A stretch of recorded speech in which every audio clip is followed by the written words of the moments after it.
नमस्कार दोस्तों, आप सभी का एक बार फिर से स्वागत है सामर्थ्य एकेडमी के इस यूट्यूब प्लेटफॉर्म पर। जैसा कि आप लोग जान रहे हैं, हम लोग आप लोगों के लिए लगातार छत्तीसगढ़ प्रीलिम्स को टारगेट करते हुए आप लोगों के लिए छत्तीसगढ़ की एमसीक्यूज की सीरीज कंटिन्यू कर रहे हैं। इससे पहले हम लोगों ने प्राकृतिक विभाजन का पहला पार्ट पढ़ लिया है। आज हम लोग इसमें पढ़ने वाले हैं महानदी बेसिन और दंडकारण्य के पठार के बारे में। इस वाले सेक्शन से आपके एग्जाम में हर साल आपको प्रश्न देखने को मिलता है। इससे पहले हम लोगों ने पूर्वी बुंदेलखंड का पठार और जसपुर सामरी पाट प्रदेश को हम लोगों ने कवर कर लिया है। आज की भी इस क्लास में भी आप पाएंगे कि हम लोग इस वाले सेक्शन से जितने प्रश्न बनते हैं उसको एमसीक्यूज के माध्यम से सॉल्व करने का प्रयास करेंगे। अगर आपने आज से पहले इस टॉपिक को नहीं पढ़ा है तब भी यकीन मानिए आज की इस एमसीक्यूज को लगाइए और देखिए कि आपने कैसे इसको एमसीक्यूज के माध्यम से ये पूरा टॉपिक कवर कर लिया है। आप सबका ज्यादा समय नहीं लेंगे, बस आपसे एक बार हम रिक्वेस्ट करेंगे कि आप अगर हमारे साथ आज पहली बार जुड़ रहे हैं तो आपको हमारे इस यूट्यूब प्लेटफॉर्म को करना है सब्सक्राइब, साथ ही बेल आइकन को करना है आपको प्रेस, और साथ साथ आपको लाइक, कमेंट और शेयर करना नहीं भूलना है, क्योंकि जब आप शेयर करते हैं तब हमारा यह प्रयास अधिक से अधिक लोगों तक पहुंच पाता है। अगर आप पहली बार हमारे साथ आज जुड़ रहे हैं तो आपको क्या करना है, हमारे चैनल के प्लेलिस्ट में जाना है और वहां से आप छत्तीसगढ़ का हो, इंडियन हिस्ट्री का हो, चाहे पॉलिटी, चाहे छत्तीसगढ़ के इकोनॉमिक सर्वे, या अगर आप बिगिनर हैं, बिगिनर स्टूडेंट है जो इस साल सीजीपीएससी प्रीलिम्स नहीं दे रहे हैं, तो आपको राज्य प्रदर्शन से पढ़ना स्टार्ट करना है। सबका एक अलग प्लेलिस्ट बना हुआ है। ठीक है जी, तो चलिए आज की इस क्लास को करते हैं स्टार्ट और देखते हैं हम लोग आज का पहला प्रश्न। पहला प्रश्न ही आप सबके समक्ष आया है, एकदम बढ़िया, जिसको आप लट्टू प्रश्न कहते हैं। महानदी बेसिन का कुल क्षेत्रफल कितना है? तो महानदी बेसिन का कुल क्षेत्रफल कितना है, अगर इसको हमारे साथ अगर आप लगातार बने हुए हैं तो मैंने आपको बताया था पूर्वी बुंदेलखंड के पठार के बारे में। इसके साथ साथ मैंने आपको बताया था किसके बारे में, आपको बताया था जसपुर सामरी पाट प्रदेश के बारे में। वहां पर मैंने महानदी बेसिन और दंडकारण्य पठार के कुल क्षेत्रफल के बारे में मैंने चर्चा किया था।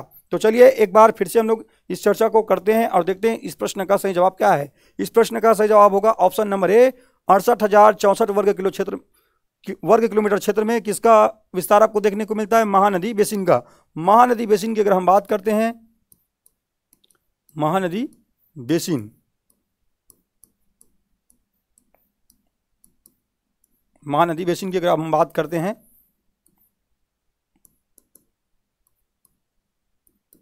तो चलिए जी, महानदी बेसिन को भी दो भागों में बांटा जाता है।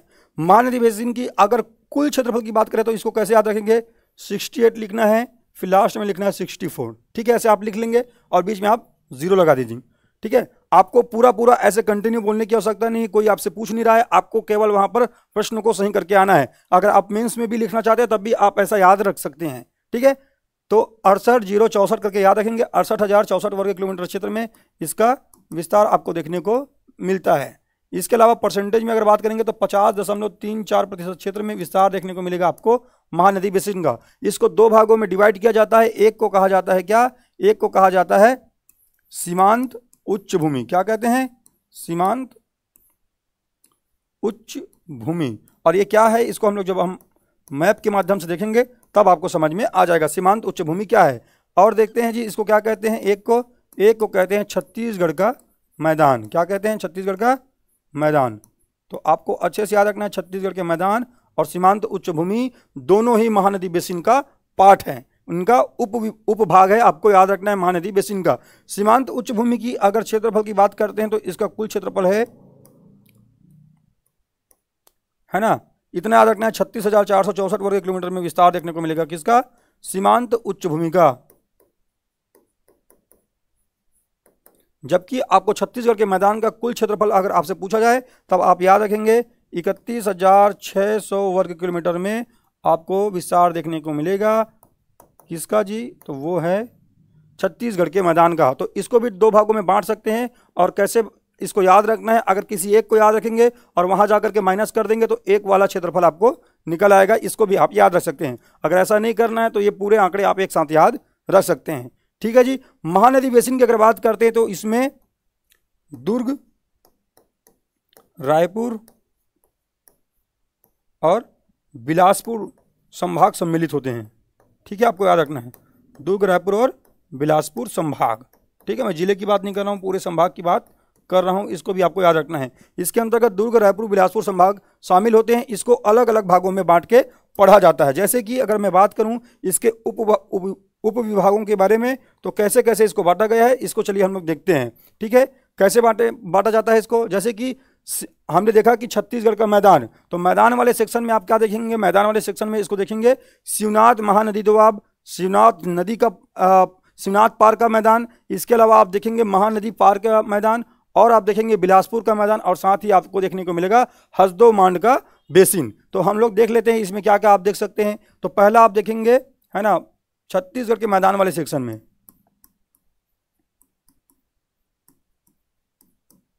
मैदान में आप क्या क्या देखेंगे, मैं आपको क्या बोला अभी जी, मैंने कहा आपको कि इसमें हम सबसे पहले क्या देख सकते हैं, इसमें हम देख सकते हैं महानदी शिवनाथ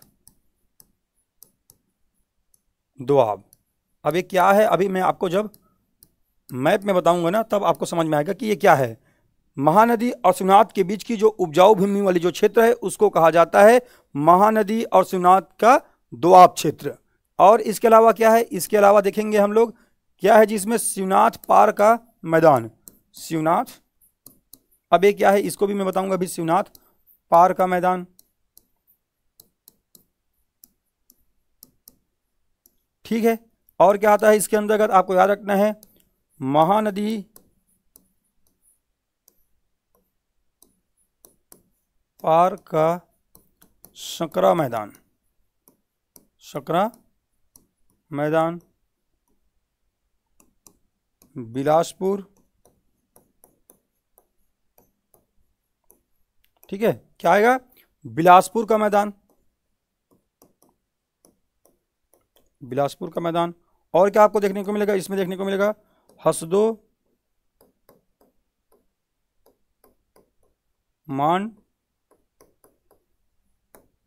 बेसिन, ठीक है, हसदो मान बेसिन आपको देखने को मिलेगा, ठीक है। तो 1 2 3 4 5 इनको मेनली शामिल किया जाता है किसके अंतर्गत, इसको शामिल किया जाता है छत्तीसगढ़ के मैदान वाले सेक्शन में। अगर हमने इसको दो भागों में बांटा था तो एक को हमने कहा था क्या, एक को हमने कहा था सीमांत उच्च भूमि। तो सीमांत उच्च भूमि को भी आप याद रख लीजिए क्या है, सीमांत उच्च भूमि।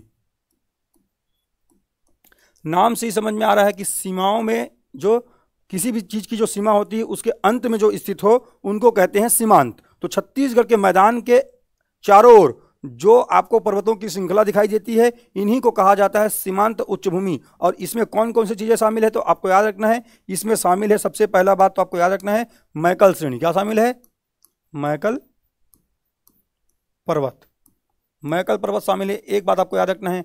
फिर आप देखेंगे इसके अंतर्गत उत्तरी उच्च भूमि, क्या देखेंगे आप, उत्तरी उच्च भूमि। और उत्तरी उच्च भूमि को जब आप पढ़ते हैं तो आप पाते हैं उत्तरी उच्च भूमि कहने का क्या मतलब है, छुरी उदयपुर की पहाड़ी, क्या है, छुरी उदयपुर की पहाड़ी, की पहाड़ी को ही कहा जाता है उत्तरी उच्च भूमि। पहली बात आपको याद रखना है, ठीक है, क्योंकि ये महानदी बेसिन के उत्तर में आपको देखने को मिलेगा उत्तरी उच्च भूमि किसको कहते हैं, छुरी उदयपुर की पहाड़ी को ही कहा जाता है, इस बात को याद रखेंगे। दक्षिणी उच्च भूमि, किसको, दक्षिणी उच्च भूमि, इसको आपको याद रखना है। बालोद और दुर्ग के जो क्षेत्र हैं वहां पर आपको जो पहाड़ियां देखने को मिलती हैं उनको कहा जाता है ना, दक्षिणी उच्च भूमि। अगर पूर्वी उच्च भूमि की अगर बात करते हैं, है ना, पूर्वी उच्च भूमि, तो पूर्वी उच्च भूमि कहने का मतलब क्या होता है, पूर्वी उच्च भूमि कहने का मतलब होता है ना, रायपुर, महासमुंद, गरियाबंद और धमतरी वाले क्षेत्र में जिन पहाड़ियों का विस्तार आपको देखने को मिलता है इसको क्या कहा जाता है, इसको कहा जाता है पूर्वी उच्च भूमि। तो पश्चिमी उच्च भूमि क्या हो जाएगा, पश्चिमी कहने का मतलब बेसिकली मैकल पर्वत हो जाएगा। और इसी मैकल पर्वत का ही भाग आप देखते हैं किसको, आप देखते हैं जी पेंड्रा लोरमी के पठार को, यही क्योंकि मुंगेली से जाता है गोरेला पेंड्रा मरवाही तक, इसीलिए कहा जाता है कि, है ना, मैकल पर्वत को एक सेपरेट अलग से डिवाइड कर दिया गया और बाकियों को उत्तरी, दक्षिणी और पूर्वी में भी इसको अलग अलग कैटेगराइज किया गया है, ठीक है। आई होप आप सबको अभी इतनी बातें समझ में आ गई होगी। तो आपको याद रखना है कि कैसे कैसे इसको डिवाइड किया गया है। अब मैप में हम लोग जब देखेंगे तो सबको लोकेट करते चलेंगे तो आपको समझ में आ जाएगा, ठीक है। तो इस प्रश्न के हिसाब से पहला प्रश्न का जो सही जवाब है वो है ऑप्शन नंबर ए। और इन सभी बातों को आपको याद रखना है छत्तीसगढ़ के मैदान के बारे में। चलिए आगे बढ़ते हैं और देखते हैं अगला प्रश्न। अगला प्रश्न क्या है, महानदी बेसिन के संबंध में असत्य कथन की पहचान हमको करना है। असत्य कथन क्या है हमको पहचान करके बताना है। चलिए जी पढ़िए क्या लिखा हुआ है। इसकी आकृति पंखाकार है, ठीक है, चलिए देखते हैं इसकी आकृति पंखाकार है कि नहीं, है हम बात करेंगे। इस क्षेत्र में कडप्पा क्रम की चट्टानें पाई जाती हैं। इस क्षेत्र में केंद्र से बाहर की ओर जाने पर ऊंचाई घटती है। इसकी सबसे ऊंची चोटी बदरगढ़ की चोटी है। चलिए थोड़ा सा मैं आपको इसको मैप में समझाने का प्रयास करता हूं ताकि आपको अच्छे से चीजें समझ में आ जाए। ठीक है जी।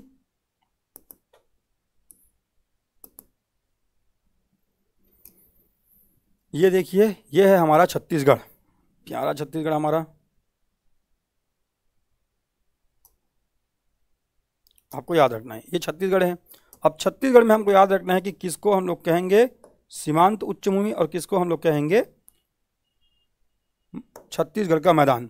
तो आपको जनरली पता होगा, ये जो नीचे आप देख पा रहे होंगे ये हमारा क्या है अभी वर्तमान में, है ना, मानपुर मोहला वाला जिला है। आपको पता चल रहा होगा ये नीचे वाला। इसी के बगल में पहले क्या होता था, मानपुर मोहला के पानाब्रश की पहाड़ी से शिवनाथ नदी का उद्गम माना जाता था। ऐसे हम लोग पहले पढ़ते हैं। लेकिन कुछ एग्जाम में पूछे गए, महाराष्ट्र के गढ़चिरौली के पास गोडरी ग्राम से शिवनाथ नदी का उद्गम माना जाता है। अगर दोनों ऑप्शन में कोई एक है तो आप किसी भी एक को आंसर टिक करके आ सकते हैं, चाहे पानाब्रश की पहाड़ी मानपुर मोहला कहे या वहां पर लिखा हो गढ़चिरौली के समीप गोडरी ग्राम। तो शिवनाथ नदी के उद्गम स्थल के रूप में आप दोनों को ऐसे स्लैश करके याद रखेंगे, बाद में आपको कंफ्यूजन नहीं होना चाहिए। ठीक है, तो चलिए देखते हैं इसमें क्या लिखा हुआ है। तो पहली अब बातें आपको याद रखना है, यहां से ऐसे मान लेते हैं अभी उद्गमित हो रही है ना शिवनाथ, और पहले मानपुर मोहला। ठीक है, फिर आप मानपुर मोहला के बाद कहाँ चले जाएंगे, आप राजनांदगांव, राजनांदगांव के बाद आप कहाँ चले जाएंगे दुर्ग, दुर्ग से आपको कहाँ जाना है बेमेतरा, और ऐसे खैरागढ़ होते हुए आपको आगे बढ़ना है। ठीक है, देन आप कहाँ चले जाएंगे, ये मुंगेली, बिलासपुर और जांजगीर चांपा वाले सीमा में। कुछ इस प्रकार से आपको देखने को मिलेगा शिवनाथ नदी का फ्लो। इसी प्रकार से आप देखते हैं धमतरी, है ना, ये धमतरी है, धमतरी से उद्गमित होती है छत्तीसगढ़ की जीवन रेखा कही जाने वाली महानदी। ठीक है, फिर थोड़ी सी कांकेर में वापिस, फिर बालोद, और बालोद से फिर धमतरी जाती है, फिर गरियाबंद, रायपुर, महासमुंद, महासमुंद से बलौदा बाजार, और बलौदा बाजार से जांजगीर चांपा। इस प्रकार से जाती है। देन उसके बाद में यहाँ पर सिवरी नारायण के पास शिवनाथ और महानदी का संगम होता है। वहाँ से महानदी के रूप में ये आगे बढ़ती है, और आपको पता होगा जांजगीर चांपा, शक्ति, सारंगगढ़ और रायगढ़ के बीच ऐसे सीमा बनाते हुए ये नदी निकल जाती है कहाँ, उड़ीसा, और उड़ीसा से बंगाल की खाड़ी में। ये पूरी बातें आप समझते हैं रिवर सिस्टम में। अभी अगला चैप्टर ही आप सबके लिए मैं रिवर सिस्टम का ला रहा हूँ, वहाँ पर आपको पूरा डिटेल से आपको रिवर सिस्टम समझाने वाला हूँ। ठीक है, तो देख लीजिए ये ऐसे इसका फ्लो होता है, जिसमें से जो ये बीच की जो भूमि आप देख पा रहे हैं, ये जो पूरी भूमि आप जो देख पा रहे हैं ऐसा, इसी को कहा जाता है, इसी को कहा जाता है ना, महानदी और शिवनाथ का दोआब। क्या कहते हैं, महानदी शिवनाथ का दोआब, क्योंकि ये दोनों नदियों के बीच है।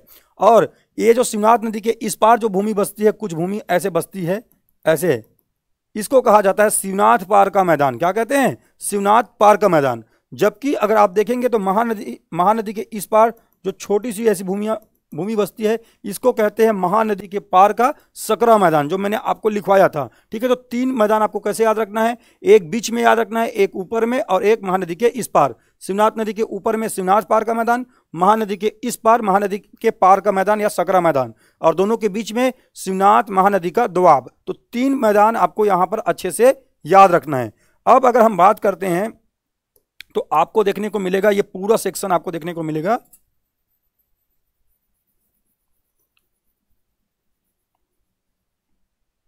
पूरा ये वाला जो सेक्शन आपको देखने को मिलेगा, इसको कहते हैं आप लोग क्या, मैकल पर्वत श्रेणी। क्या कहते हैं इसको, मैकल पर्वत श्रेणी। जबकि अगर हम बात करते हैं नीचे, है ना, तो यहां पर आपको देखने को मिलता क्या है, यहां पर आपको देखने को मिलता है बालोद वाले क्षेत्र में आपको क्या देखने को मिलता है जी, दल्ली राजहरा, है ना, दल्ली राजहरा की पहाड़ी आप देखते हैं ना, पढ़ते हैं ना, कूटक राजहरा, दल्ली राजहरा, ये सब आप पढ़ते हैं। इसके अलावा आप जाते हैं तो यहाँ पर आपको ये धमतरी वाले क्षेत्र में आपको सिहावा पर्वत वाला क्षेत्र दिखता है।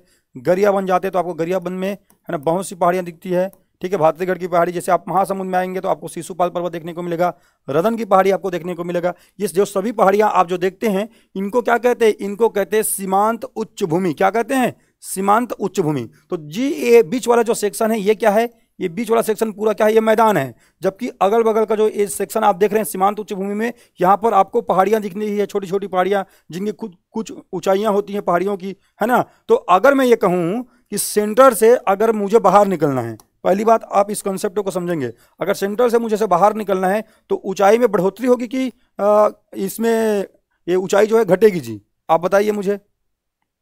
तो आप सिंपल से समझ सकते हैं, अगर कि बीच वाला जो है ये मैदान है ना, और छोर में जो आप स्थित है ये पहाड़ है, तो इससे आपको स्पष्ट होगा कि अगर आप सेंटर से बाहर की ओर आएंगे तो ऊंचाई में क्या होगी, बढ़ोतरी होगी। और यहाँ पर क्या लिखा हुआ है, इस क्षेत्र में केंद्र से बाहर की ओर जाने पर ऊंचाई घटती है। तो इस कथन को आपको अच्छे से पढ़ना है, घटती नहीं है भैया, बढ़ती है, इसको आपको अच्छे से समझना है। ये अपने आप में एक कंसेप्ट है, ठीक है, तो याद रखना है।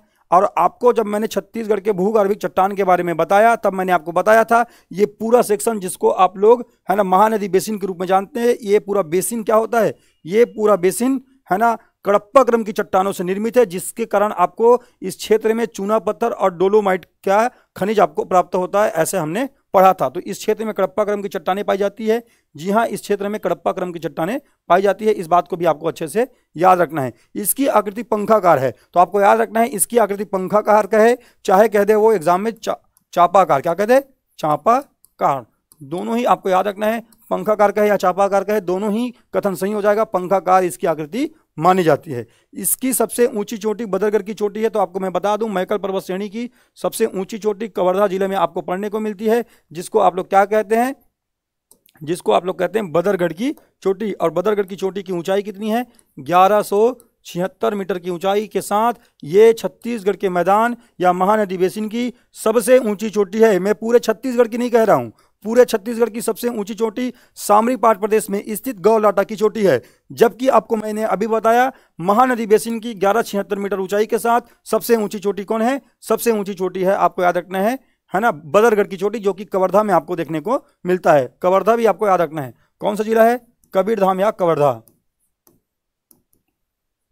ठीक है, आपको याद रखना है कबीरधाम या कवर्धा नाम किसका है, तो आपको याद रखना है ये अभी वर्तमान में बदरगढ़ की चोटी इसी मैकल पर्वत श्रेणी में स्थित है, ठीक है। तो ये रहा इस प्रश्न का सही एक्सप्लेनेशन। तो इसमें आप देख पा रहे होंगे एक कथन गलत है, वो है ऑप्शन नंबर सी, इसलिए इस प्रश्न का सही जवाब होगा ऑप्शन नंबर सी। आगे प्रश्न जैसे जैसे आते जाएंगे और इसको हम लोग आगे सॉल्व करते जाएंगे। इसी अगर मैप में मैं बता दूं थोड़ा आगे आने वाले प्रश्नों के लिए, तो आप देख पाएंगे ये आपको देखने को मिलेगा मुंगेली जिला। मुंगेली में आपको एक जगह पता होना चाहिए, मुंगेली में एक जगह है जिसको क्या कहते हैं, जिसको कहते हैं आप लोग लोरमी के नाम से जानते हैं। क्या जानते हैं, लोरमी। जब 9 फरवरी का एग्जाम आप सबके लिए कंप्लीट हो जाएगा, उसके बाद आप सबके लिए मैं टॉपिक वाइज जिला प्रदर्शन की सीरीज आपके लिए स्टार्ट करूंगा। जिला प्रदर्शन में, छत्तीसगढ़ के जिला प्रदर्शन में वहां के स्थान, वहां के खनिज, वहां के नदियां, वहां की जितनी भी सांस्कृतिक विशेषताएं जनजाति होंगी, उसको हम लोग टॉपिक वाइज पढ़ने वाले हैं, ठीक है। तो आप सब हमारे साथ बने रहेंगे, आपकी पूरी तैयारी हम लोग यहाँ पर निःशुल्क करवाने वाले हैं। तो चलिए देखते हैं इसमें क्या है। तो इसमें अगर आप देखेंगे तो ये मुंगेली है, मुंगेली के लोरमी से स्टार्ट करेंगे तो गोरेला पेंड्रा मरवाही जाएंगे। गोरेला पेंड्रा मरवाही में आप ये नाम सुन पा रहे होंगे, पेंड्रा शब्द आ रहा है, इसीलिए लोरमी पेंड्रा का जो आप देखते हैं पठार है ना, पेंड्रा लोरमी का जो पठार देखते हैं उसका विस्तार आपको देखने को मिलता है मुंगेली में। मुंगेली के बाद गोरेला पेंड्रा मरवाही में, देन उसके बाद कोरबा वाले कुछ सेक्शन में। इसलिए याद रखना है ना, इसको हम लोग महानदी बेसिन का ही पार्ट मानते हैं। किसको, गोरेला पेंड्रा मरवाही के पठार को, इसको भी आपको याद रखना है, ठीक है। तो आपसे पूछा जाएगा, बताइए है ना, पेंड्रा लोरमी का पठार किस प्राकृतिक प्रदेश का हिस्सा है, तो आपको बताना है महानदी बेसिन का हिस्सा है, ठीक है। इसके अलावा अगर आप आगे बढ़ेंगे तो आप देखेंगे ये सरगुजा जिला है। सरगुजा जिले में हमने पढ़ा था हसदो मांड बेसिन के बारे में, पढ़ा था ना पहले, हसदो मांड बेसिन के बारे में। उस समय हम लोगों ने जब बताया था, जब यहाँ पर हसदो रामपुर बेसिन पढ़े थे पूर्वी बघेलखंड के पठार में, तब मैंने आपको इसके बारे में बताया था, ठीक है जी। आज हम लोगों को देखना है हसदो मांड बेसिन, ठीक है। हसदो मांड बेसिन की अगर मैं बात करूं तो आपको याद रखना है, हसदो मांड बेसिन में एक रिवर ऐसे आती है ऊपर से, और इसको कहते हैं आप लोग हसदो रिवर, ठीक है। जबकि यहाँ पर जो ये सरगुजा है, ये चूंकि कोरबा जिला है, ये सरगुजा है, तो सरगुजा के कौन सी पहाड़ी, मैनपाट से एक रिवर निकलती है जिसको आप लोग जानते हैं मान नदी के नाम से। और इसी हसदो और मान नदी के बीच का ये पूरा सेक्शन जिसको आप देख पा रहे हैं है ना, इसको ये ऐसा ये सेक्शन कहलाता है। क्या, ये सेक्शन कहलाता है, आपको याद रखना है, हसदो मांड का बेसिन। जबकि ये जो पूरा नीचे आप देख पाते हैं, ये नीचे वाला सेक्शन, इसको कहते हैं कोरबा बेसिन। क्या कहते हैं, कोरबा बेसिन। इसको भी आपको याद रखना है, कोरबा बेसिन कहा जाता है, कोरबा बेसिन कहते हैं। जबकि ये जो अभी मैंने बनाया ये क्या है, हसदो मांड का बेसिन है, हसदो मांड बेसिन कहलाता है, क्योंकि दो नदियों के बीच का उपजाऊ भूमि को ही कहते हैं है ना बेसिन। इसके अलावा अगर आप देखेंगे तो इसी के ऊपर आपको देखने को मिलेगा यहाँ पर एक पहाड़ी वाला सेक्शन, जिसको आप लोग क्या कहते हैं, छुरी उदयपुर की पहाड़ी, जो कि कोरबा के छुरी से स्टार्ट होकर के रायगढ़ के उदयपुर तक विस्तार है इसका, इसलिए इसको कहते हैं छुरी उदयपुर की पहाड़ी। इसको भी आपको याद रखना है, ठीक है। ये सभी प्रश्न एग्जाम में पूछे जाते हैं। और ये जो पूरा बीच का सेक्शन जो बचता है, जो बिलासपुर से लेकर के ये पूरा बीच का जो सेक्शन बचता है, इसी को आप लोग क्या कहते हैं, इसी को आप लोग जानते हैं बिलासपुर के मैदान के रूप में। और इसी बिलासपुर के मैदान के रूप में जांजगीर चांपा में स्थित दलहा पहाड़ भी इसी के अंतर्गत आता है, ठीक है। आगे इसको और विस्तार से टॉपिक वाइज इसको हम लोग एमसीक्यूज के माध्यम से जहां जहां पर आएगा उसको एक्सप्लेन करते हुए चलेंगे। इस प्रश्न का सही जवाब क्या हो गया था, ऑप्शन नंबर सी। चलिए बढ़ते हैं आगे और देखते हैं अगला प्रश्न। अगला प्रश्न क्या है, निम्न में से असत्य कथन की पहचान करें। असत्य कथन की पहचान हमको करना है। पेंड्रा लोरमी का पठार महानदी बेसिन का भाग है। मैंने अभी अभी बताया पेंड्रा लोरमी का पठार जो है मुंगेली गौरेला पेंडा मरवाही, इसको मैं जीपीएम लिख दे रहा हूं, जीपीएम। और साथ ही आपको देखने को मिलेगा कहां पर, आपको देखने को मिलेगा मुंगेली जीपीएम, और साथ में आपको देखने को मिलेगा कहां पर जी, कोरबा जिले में इसका विस्तार आपको देखने को मिलेगा, ठीक है। आपको याद रखना है पेंड्रा लोरमी की पठार की अगर मैं सर्वोच्च चोटी की बात करता हूं, सर्वोच्च, ये भी एग्जाम में पूछा गया प्रश्न है। सर्वोच्च चोटी तो आपको देखने को मिलेगा पल्मा हिल्स। क्या मिलेगा, पल्मा हिल्स। इसकी ऊंचाई 1080 मीटर है, ठीक है। कितनी है, 1080 मीटर। यहीं पर आपको देखने को मिलेगा लाफागढ़ की पहाड़ी, लाफागढ़। और लाफागढ़ की ऊंचाई भी एग्जाम में पूछा गया है। इसकी कुल ऊंचाई है 1048 मीटर। तो आपको लगातार मैं हर चैप्टर में प्राकृतिक विभाजन वाले सेक्शन में मैंने आपको जारंग पाठ की ऊंचाई बताया था 1145। इसके अलावा हमने मैथ पार्ट की ऊंचाई देखा था 1152। साथ ही साथ हम लोगों ने देखा था 15 पार्ट की ऊंचाई, जिसकी ऊंचाई थी 1123। और हमने देखा था वहीं पर गौर लाटा जो कि पूरे छत्तीसगढ़ की सबसे ऊंची चोटी है 1225। साथ ही साथ देवगढ़ की पहाड़ी जो कैमूर पर्वत पर है उसकी ऊंचाई 1033 मीटर है। और आज हम लोग देख रहे हैं 1080 मीटर के साथ पल्मा की ऊंचाई, और लाफागढ़ की ऊंचाई अगर आप देखते हैं 1048 मीटर। इस प्रकार से आपको याद रखना है। और बदरगढ़ की चोटी 1176 मीटर जो कि कवर्धा में है, ठीक है। इतना आपको याद रखना है। पल्मा हिल्स 1080 मीटर, लाफागढ़ की पहाड़ी है ना 1048। पल्मा हिल्स की अगर बात करते हैं तो ये आपको देखने को मिलेगा जीपीएम में। कहां देखने को मिलेगा, जीपीएम में। जबकि अगर लाफागढ़ की अगर आप बात करते हैं तो ये आपको देखने को मिलता है कहां, कोरबा में। कहां, कोरबा में। इस बात को भी आपको याद रखना है। मैकल श्रेणी का पश्चिमी भाग वृष्टि छाया क्षेत्र में आता है। किस में आता है जी, वृष्टि छाया क्षेत्र में आता है। ऐसा है क्या, तो चलिए हम लोग देखते हैं। अगर आप मैप बनाते हैं छत्तीसगढ़ में तो आपको पता होगा कुछ इस प्रकार से आपको विस्तार देखने को मिलता है मैकल पर्वत श्रेणी का, ठीक है। हमारे यहाँ ऐसे अगर मैं देखूं इसको, ये ईस्ट है, ये हमारा वेस्ट है, और ये क्या है, ये नॉर्थ है, और ये साउथ है। ये हमारा छत्तीसगढ़ का मैप है, ऐसा आपको अभी एज्यूम करना है, ठीक है। तो चलिए इसको देखते हैं। इस वाले सेक्शन को हम लोग मान रहे हैं ये पूरा क्या है, मैकल पर्वत है। अगर मैकल पर्वत की बात करते हैं तो आपको पता होना चाहिए भारत में, ठीक है, जब मानसून आती है, ठीक है, मानसून आती है तो कुछ इस प्रकार से आती है ऐसे। इसको आप लोग कहते हैं दक्षिण पश्चिम मानसून। और दक्षिण पश्चिम मानसून जब यहाँ पर आती है तो वेस्टर्न घाट से टकराती है, और वेस्टर्न घाट से टकराने के बाद ये दो भागों में डिवाइड हो जाती है। एक को कहते हैं अरब सागर की शाखा और एक को कहते हैं बंगाल की खाड़ी शाखा। छत्तीसगढ़ में बंगाल की खाड़ी वाली शाखा से 90% वर्षा जो होती है बंगाल की खाड़ी वाली शाखा से होती है, जबकि 10% जो वर्षा होती है वो किससे होती है, अरब सागर शाखा से होती है। और ये यही अरब सागर वाली शाखा जब आती है ऐसे, है ना, ऊपर, तब ये क्या करती है, ये छत्तीसगढ़ में प्रवेश करने का प्रयास करती है। और हमारा छत्तीसगढ़ यहाँ यहीं कहीं पर ऐसा स्थित है, ठीक है। आपको याद रखना यहीं कहीं पर स्थित है ऐसे। और यहाँ पर आपको पूरा विस्तार देखने को मिलता है किसका, मैकल पर्वत का। तो जब ऐसे पौने इसे टकराती है, यहाँ पौने टकराती है तो क्या करेगी, पौने टकरा कर यहाँ पर पौने जो है वर्षा करेंगी। ये ऐसे पवन यहाँ टकराएंगे और यहाँ पर वर्षा करेंगी, ठीक है, क्योंकि इसमें आर्द्रता होती है। और जैसे ये ऊपर उठने का प्रयास करती है इसमें संघनन की क्रिया होती है, और संघनन की क्रिया के परिणाम स्वरूप ये बूंदों के रूप में नीचे टपकना स्टार्ट करती है। इसी को आप लोग कहते हैं वर्षण की क्रिया या वर्षा का होना। तो यहाँ पर वर्षा हो जाती है। चूंकि ये छत्तीसगढ़ का क्या है जी, इसमें क्या लिखा हुआ है, मैकल श्रेणी का पश्चिमी क्षेत्र, पश्चिमी भाग जो है वृष्टि छाया क्षेत्र में आता है। मैकल श्रेणी का पश्चिमी क्षेत्र वृष्टि छाया क्षेत्र में नहीं आता है। मैकल श्रेणी का ये पूर्वी भाग आ रहा है, देखिए, ठीक है, किस में आ रहा है, पूर्वी भाग। और ये पश्चिमी भाग है, क्योंकि पश्चिमी भाग में तो वर्षा हो जा रही है, आप देख पा रहे होंगे। और कैसे वर्षा हो रही है, क्या कंसेप्ट है, मैंने आपको बताया है ना। तो पूर्वी भाग में वृष्टि छाया क्षेत्र में आता है वही, और यही पूर्वी भाग छत्तीसगढ़ में आपको देखने को मिलता है, कवर्धा, राजनांदगांव और मुंगेली वाले क्षेत्रों में। ठीक है, सर्वाधिक विस्तार आप जो वृष्टि छाया में देखते हैं तो कबीरधाम के बारे में आप पढ़ते हैं। किसके कारण, ये मैकल पर्वत श्रेणी के कारण, क्योंकि सबसे ऊंची चोटी वहीं पर स्थित है, बदरगढ़ की चोटी। तो जहां पर ज्यादा ऊंची होगी वहां पर क्या है, मानसून जल्दी से यहां पर प्रवेश नहीं कर पाएगा। इसलिए कवर्धा को इस एकदम स्पेसिफिक रूप से हमारे यहाँ पढ़ा जाता है वृष्टि छाया वाले डिस्ट्रिक्ट में या जिले में। ठीक है, आपको याद रखना है। तो ये जो लिखा हुआ है ये कथन जो है गलत है, आपको याद रखना है। क्या कंसेप्ट है मैंने आपको यहाँ पर बता दिया।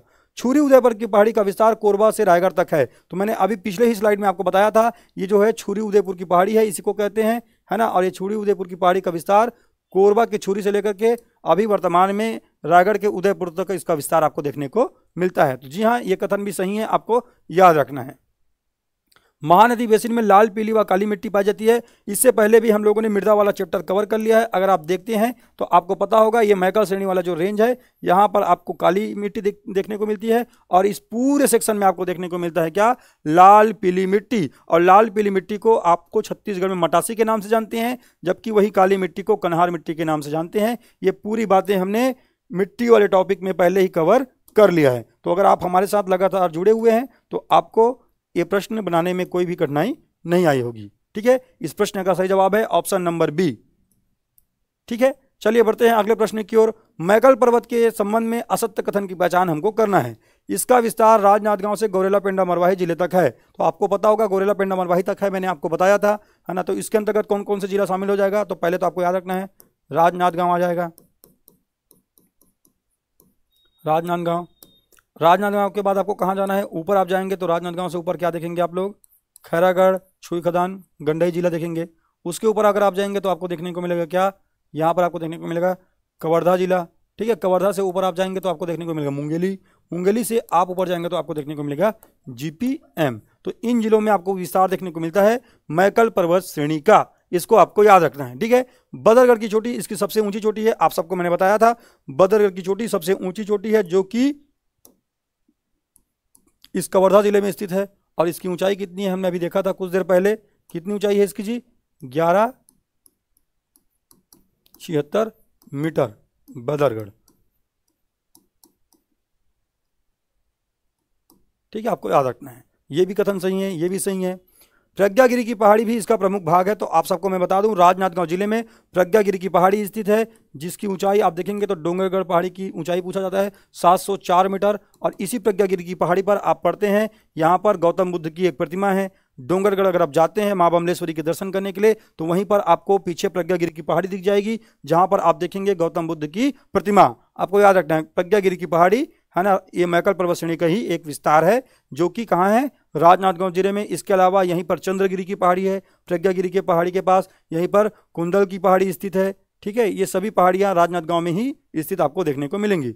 मैकल पर्वत दोरला जनजाति का निवास स्थान है, ऐसा नहीं है। दोरला जनजाति के बारे में हम लोग छत्तीसगढ़ के दक्षिणी क्षेत्र में पढ़ते हैं, जहां पर मेनली आप देखते हैं इसको सुकमा वाले क्षेत्र में। लेकिन मैकल पर्वत की अगर आप बात करते हैं तो मैकल पर्वत के वासी के रूप में जाना जाते हैं किसको जी, बैगा जनजाति को। बैगा जनजाति निवास करती है मैकल पर्वत पर, इसलिए ऑप्शन नंबर डी इसका सही जवाब होने वाला है। यहां पर ऑप्शन नंबर डी जो है गलत लिखा हुआ है। चलिए बढ़ते हैं अगले प्रश्न की ओर, देखते हैं अगला प्रश्न क्या है। अगला प्रश्न देखिए, शिशुपाल पर्वत किस जिले में स्थित है। तो मैंने आपको बताया सीमांत उच्च भूमि के बारे में। सीमांत उच्च भूमि में किसको दक्षिणी कहेंगे, किसको उत्तरी कहेंगे, किसको पूर्वी कहेंगे। तो आप लोग जो पढ़ेंगे इसमें पूर्वी जो सीमांत उच्च भूमि पढ़ते हैं उसी का एक पार्ट के रूप में देखते हैं किसको, महासमुंद में स्थित शिशुपाल पर्वत को। किसको देखते हैं, शिशुपाल पर्वत को। शिशुपाल पर्वत के बारे में याद रखना है, इसकी ऊंचाई कितनी है, 899 मीटर की ऊंचाई है शिशुपाल पर्वत की, इसको भी आपको याद रखना है। महासमुंद जिले में स्थित है शिशुपाल पर्वत। शिशुपाल पर्वत के साथ साथ आप याद रखना है महासमुंद में रदन की पहाड़ी, क्या याद रखेंगे, रदन की पहाड़ी। और इसी रदन की पहाड़ी से एक नदी का उद्गम होता है, जिसको आप लोग आगे पढ़ेंगे, लात नदी का उद्गम। लात नदी का उद्गम होता है कहां से, रदन की पहाड़ी। और ये भी कहां स्थित है, ये भी महासमुंद जिले में है। गरियाबंद में आप सबको क्या देखने को मिलता है, गरियाबंद में आपको देखने को मिलता है भातृगढ़ की पहाड़ी, भातृगढ़ की पहाड़ी। और भातृगढ़ की पहाड़ी से किसका उद्गम होता है? तो आप सबको पता होना चाहिए, पैरी नदी का उद्गम होता है भातृगढ़ की पहाड़ी से।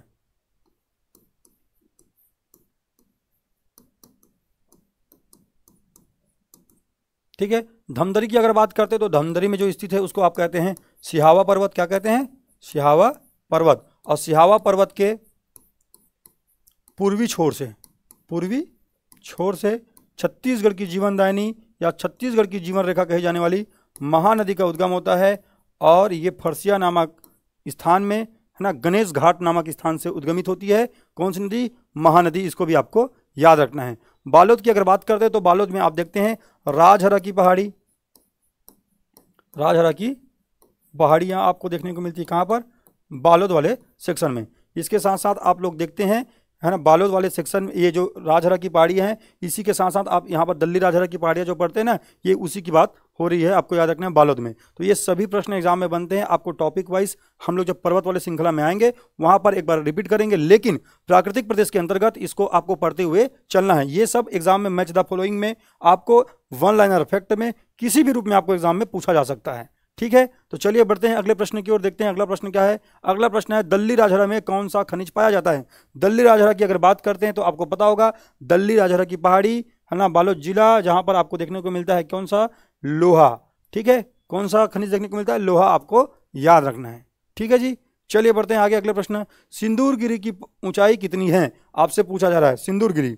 अगर आप लोग अच्छे से पढ़े होंगे तो आप इस प्रश्न को बना पाएंगे। 711 मीटर, 740 मीटर, 760 मीटर, 790 मीटर। तो सबसे पहले मैं आपको बता दूं, जांजगीर चांपा जिला आपको याद करना है। जांजगीर एंड चांपा। तो जांजगीर चांपा जिला अगर आप याद करते हैं तो आपको पता चलेगा यहीं पर एक पहाड़ है जिसको आप कहते हैं दलहा पहाड़। क्या कहते हैं जी? दलहा पहाड़। और दलहा पहाड़ का अन्य नाम क्या है? अन्य नाम है सिंदूर गिर की पहाड़ी।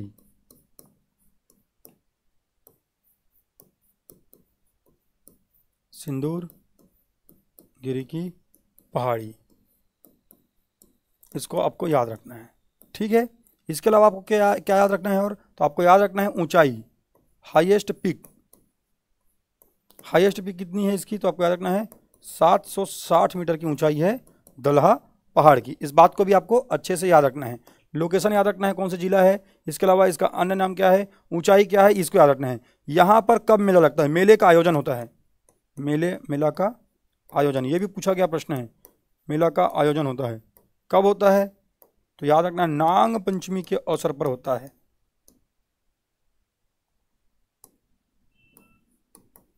नाग पंचमी के अवसर पर।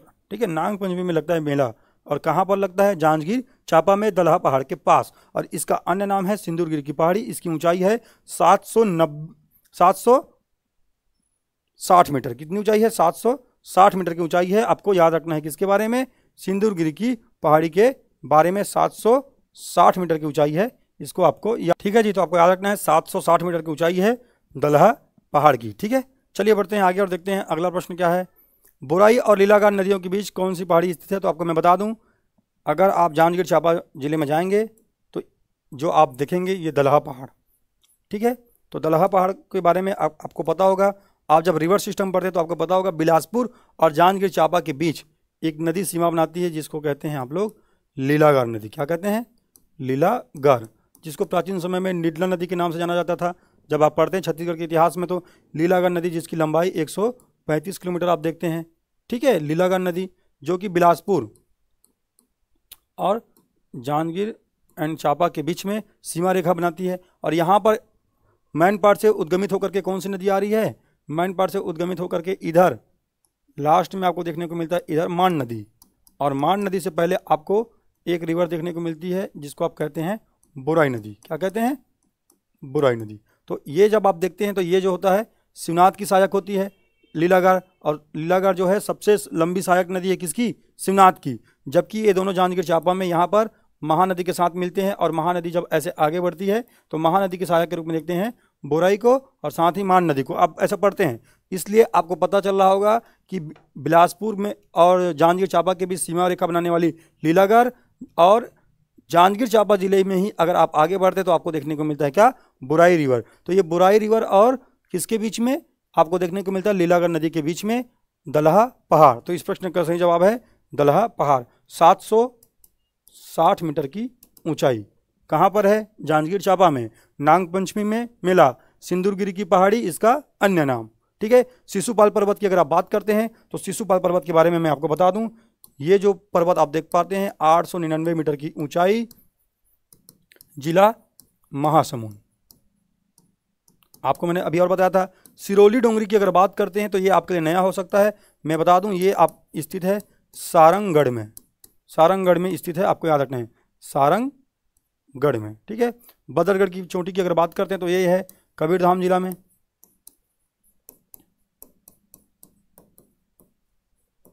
1176 मीटर ऊंचाई। ठीक है। इस प्रश्न का सही जवाब है ऑप्शन नंबर ए। चलिए बढ़ते हैं आगे। महानदी बेसिन के संबंध में असत्य कथन की पहचान हमको करना है। महानदी बेसिन के बारे में, महानदी बेसिन के पश्चिम में ब्रिजवानी तथा चिल्फी घाटी स्थित है। ठीक है। चलिए देखेंगे। महानदी बेसिन छत्तीसगढ़ के कुल क्षेत्रफल के आधे भाग में फैला हुआ है। महानदी बेसिन में गोंडवाना क्रम की चट्टानों की प्रधानता है। महानदी बेसिन को धान का कटोरा भी कहा जाता है। तो आपको हम बता दें, इसको थोड़ा सा मैप के माध्यम से समझें तो ज़्यादा आसानी होगा। एक सेकंड जी, है ना।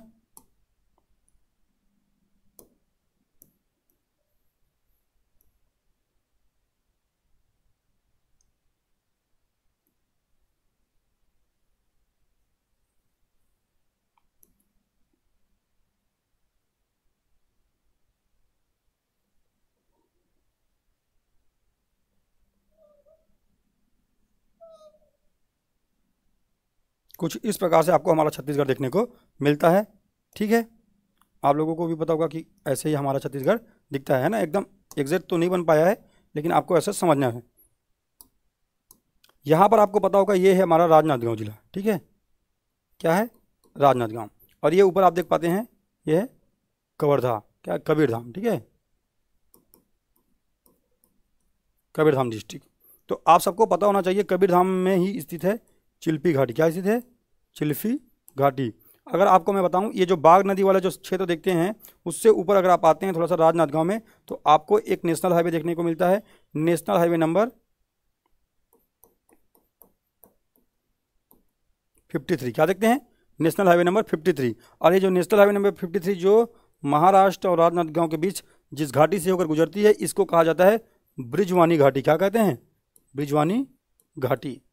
ब्रिजवानी घाटी आपको राजनांदगांव जिले में, ये आपको पता चल गया। चिल्फी घाटी की अगर बात करते हैं तो ये कोंटा से ऐसे जाती है और उसके बाद में आप सबको पता होगा ऐसे ऐसे जा करके ये ऐसे निकल जाती है मध्य प्रदेश के लिए, एमपी के लिए निकल जाती है। और ये नेशनल हाईवे नंबर क्या है?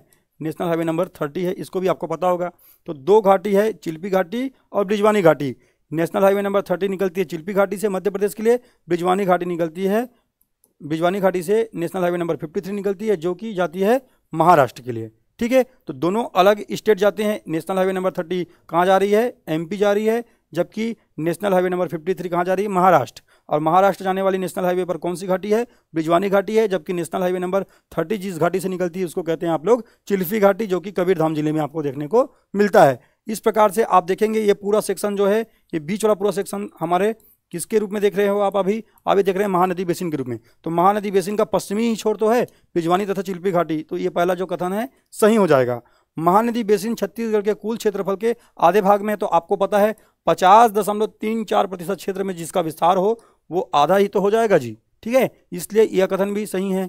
महानदी बेसिन में गोंडवाना क्रम की चट्टानें पाई जाती है। मैंने अभी फिर से बताया था आपको, यहाँ पर गोंडवाना क्रम के नहीं, यहाँ पर कडप्पा क्रम की चट्टानें पाई जाती हैं, जिसके कारण यहाँ पर चूना पत्थर और डोलोमाइट की प्रधानता है। इसको आपको याद रखना है। तीसरा कथन जो है इस प्रश्न में गलत लिखा हुआ है। ठीक है। तो ऑप्शन नंबर सी इसका सही जवाब होने वाला है। असत्य कथन के रूप में हम देखने वाले हैं।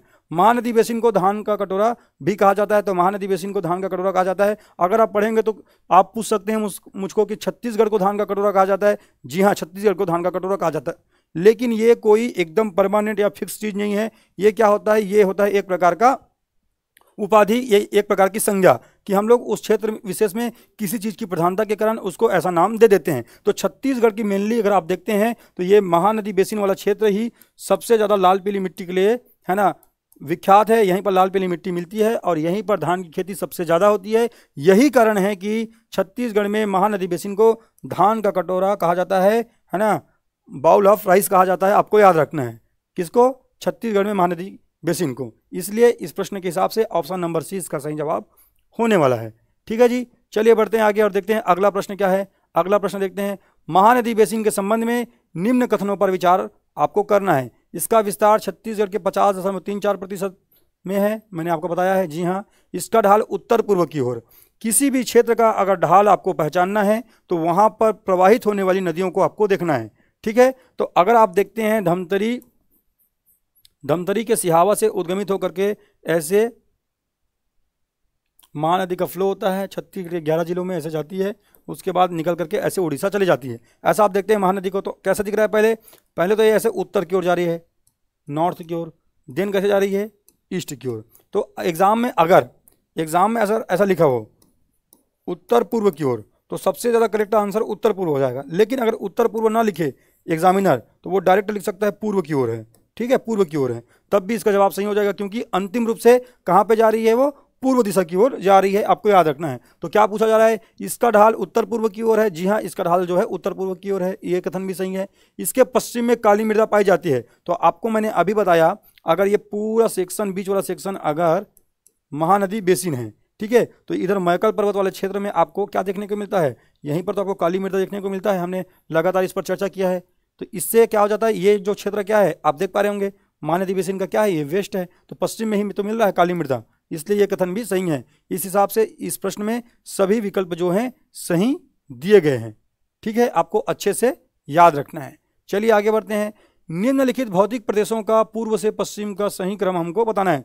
पूर्व से पश्चिम, एग्जाम में जब भी ऐसे प्रश्न आए आपको डायरेक्शन में बताने के लिए, तो सबसे पहले आपको ये वाला मैप पहले बनाना है। चाहे आपको कितना भी आता हो, आपको पहले ये ड्रॉ कर लेना है। ठीक है जी, ठीक। अब हमको पूछा जा रहा है ईस्ट से वेस्ट जाना है, मतलब हमको ऐसे जाना है, पहली बात। ठीक है, हमको इस प्रकार से जाना है। तो देखिए, पेंड्रा लोरमी का पठार, मैंने पेंड्रा लोरमी के पठार के बारे में आपको क्या बताया था? पेंड्रा लोरमी का पठार,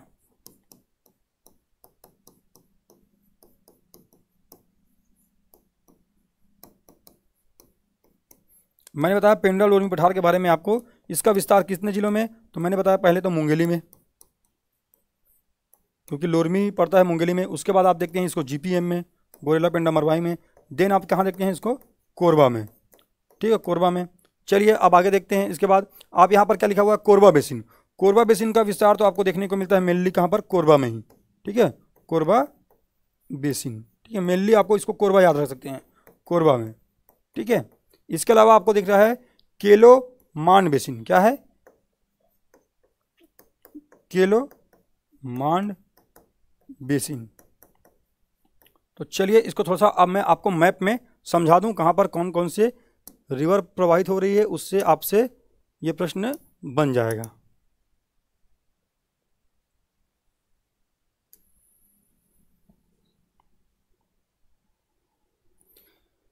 अगर आप सब अच्छे से देख पा रहे होंगे तो मैं आपको बता दूं, ये जो है सरगुजा है। ठीक है, ये क्या है? सरगुजा है। सरगुजा के मेन पार्ट से एक नदी निकली ऐसे, जिसको आप क्या कहते हैं? जिसको आप कहते हैं मान नदी। क्या कहते हैं? मान नदी। और ये क्या है? ये है रायगढ़, और रायगढ़ में ऐसे प्रवाहित होती है केलो नदी। ठीक है, तो मांड और केलो कहाँ दिख रहा है आपको? मांड और केलो आपको दिख रहा है रायगढ़ वाले क्षेत्र में, और हल्का सा कहाँ पे देखने को मिलता है आपको? सरगुजा से निकल करके आती है तो कोरबा वाले क्षेत्र में आपको। तो ये जो है केलो मान वाला क्षेत्र हो जाएगा।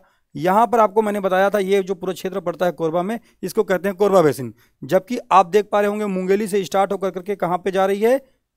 गोरेला पेंडा मरवाही, उसके बाद कोरबा। कौन सा पठार है वो पठार है पेंड्रा लोरमी का पठार।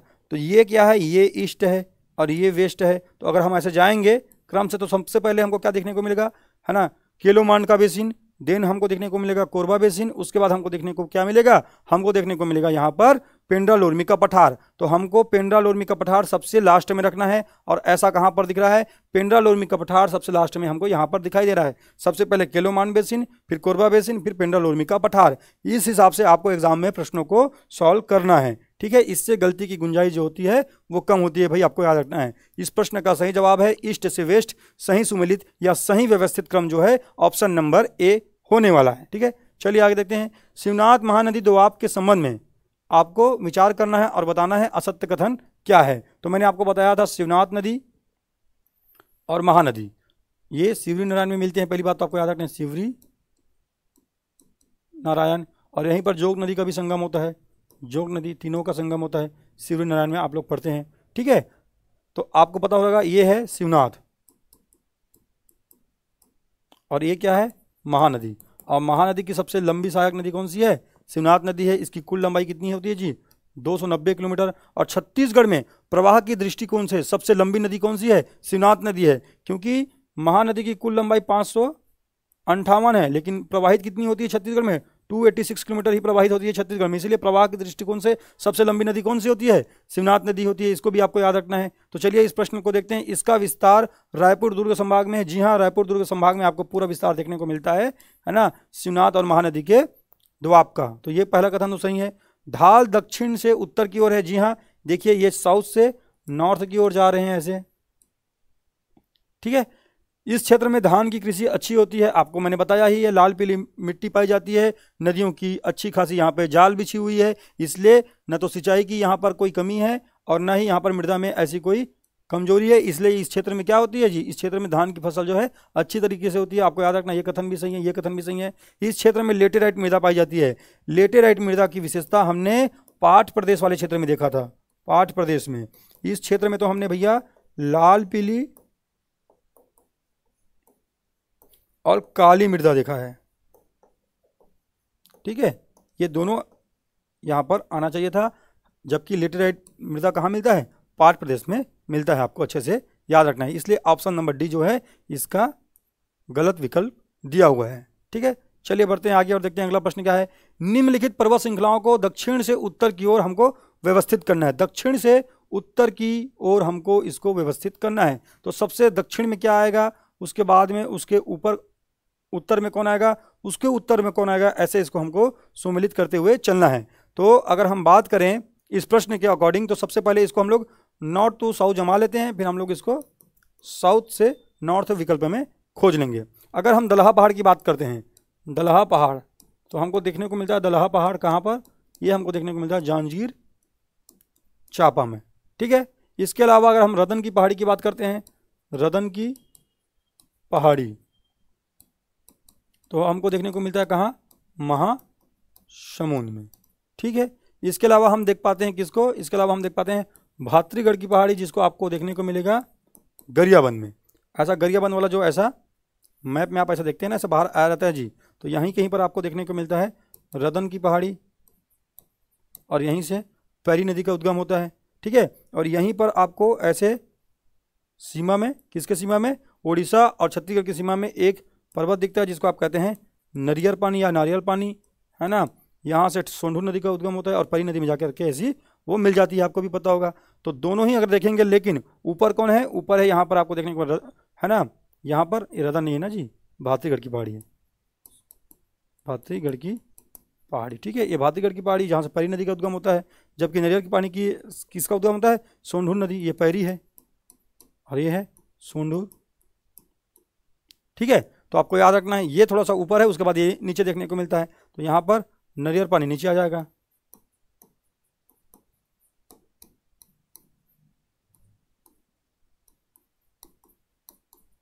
ठीक है, तो ये जो है क्या है? नॉर्थ से साउथ है, लेकिन हमको क्या जाना है? साउथ से नॉर्थ जाना है। यहाँ पर पूछा गया दक्षिण से उत्तर, तो हम देखते हैं नरियर पानी कहाँ पर लिखा हुआ है? तीसरा नंबर पर, तो पहले 3 आना चाहिए। उसके बाद क्या आना चाहिए? उसके बाद भातृगढ़ आना चाहिए। भातृगढ़ कहाँ पे लिखा हुआ है? भातृगढ़ 1 में लिखा है। उसके बाद 1 आना चाहिए। उसके बाद आना चाहिए रतन की पहाड़ी, जो कि 4 नंबर ऑप्शन में है। फिर आना चाहिए ऑप्शन नंबर 2। 3 1 4 2 कहाँ पर लिखा हुआ है? ऐसा लिखा हुआ है ऑप्शन नंबर सी में। इसलिए इस प्रश्न का सही जवाब है ऑप्शन नंबर सी, रतन। ऑप्शन नंबर सी इसका साउथ से, है ना, नॉर्थ इसका सही क्रम है, आपको याद रखना है। ठीक है, पेंड्रा लोरमी पठार के संबंध में विचार करें और सही कथन का हमको चुनाव करना है। यह मैकल पर्वत का ही भाग है, तो मैंने बताया था ये मैकल पर्वत का ही भाग है, आपको मैंने बताया हुआ है। पेंड्रा लोरमी का पठार मुंगेली, गोरेला पेंडा मरवाही और कोरबा जिले में इसका विस्तार आपको देखने को मिलता है। इसकी सबसे ऊंची चोटी पलमागढ़ की चोटी है, जो जिसकी ऊंचाई कितनी है? 1080 मीटर। आप देखते हैं यहीं पर आपको इसके अलावा और बहुत सारी पहाड़ियां आपको देखने को मिलती हैं, जिसमें से अगर आप देखते होंगे तो आपको यहाँ पर अलग अलग, है ना। जैसे कि इसी में आप लाफागढ़ की चोटी को हमने पढ़ा था, लाफागढ़ की ऊंचाई हमने 1048 मीटर भी पढ़ा है, मैंने आपको आज की ही क्लास में बताया है। पलमा चोटी इसकी सबसे ऊंची चोटी है, जी हाँ 1080 मीटर। इसका विस्तार मुंगेली, गोरेला, पेंडा, मरवाही और कोरबा जिले में है, मैंने बताया जी हाँ इन तीनों जिलों में इसका विस्तार देखने को मिलता है, इसलिए सभी सही हैं। चलिए बढ़ते हैं आगे और देखते हैं अगला प्रश्न है। छुरी उदयपुर की पहाड़ी के संदर्भ में गलत विकल्प की पहचान करना है।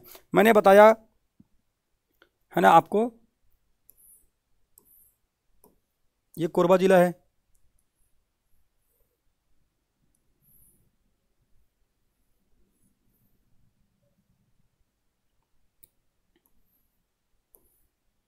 ठीक है।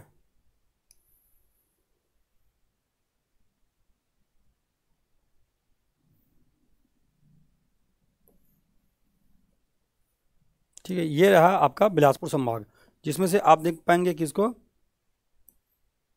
ये मुंगेली है, ये जीपीएम है, ये कोरबा है, ये बिलासपुर है, जांजगीर चांपा, शक्ति, रायगढ़, सारंगढ़, बिलाईगढ़, ये आप देख पाते हैं। ऐसा आपका बनता है बिलासपुर संभाग, ठीक है। बिलासपुर संभाग के सभी जिले कवर हो गए यहाँ पर।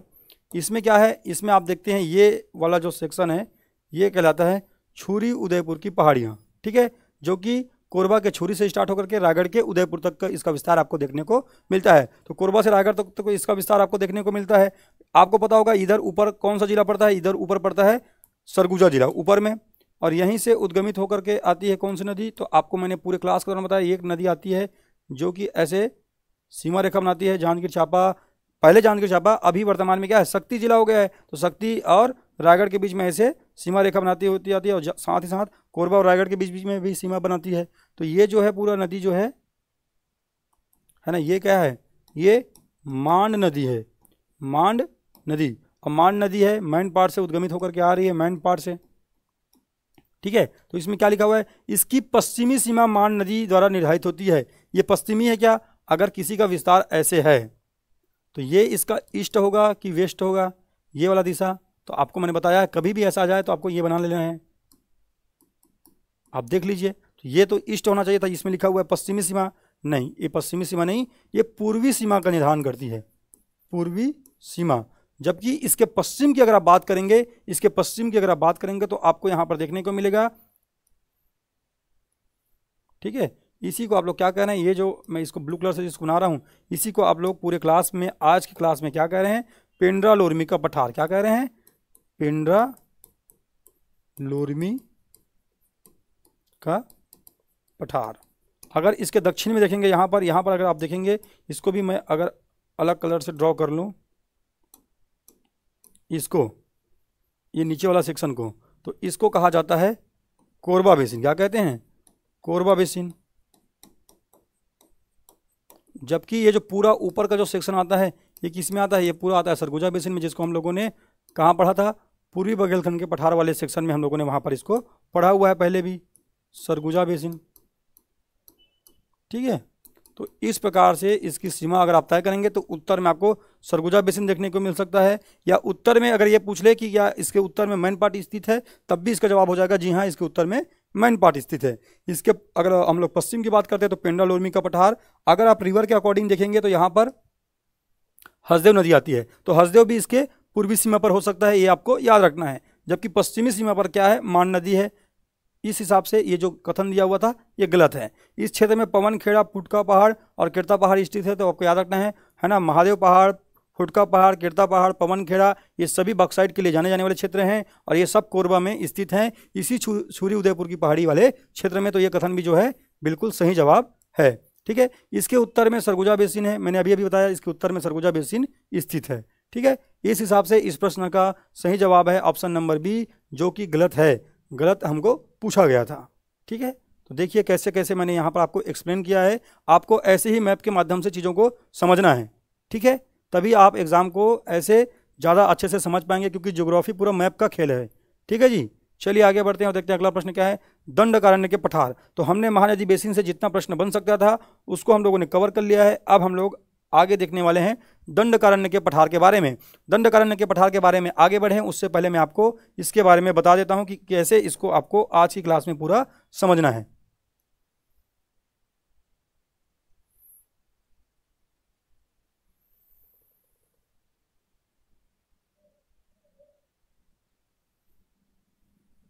कुछ इस प्रकार से आपको इसको मैप में ड्रॉ कर लेना है पहले, ठीक है।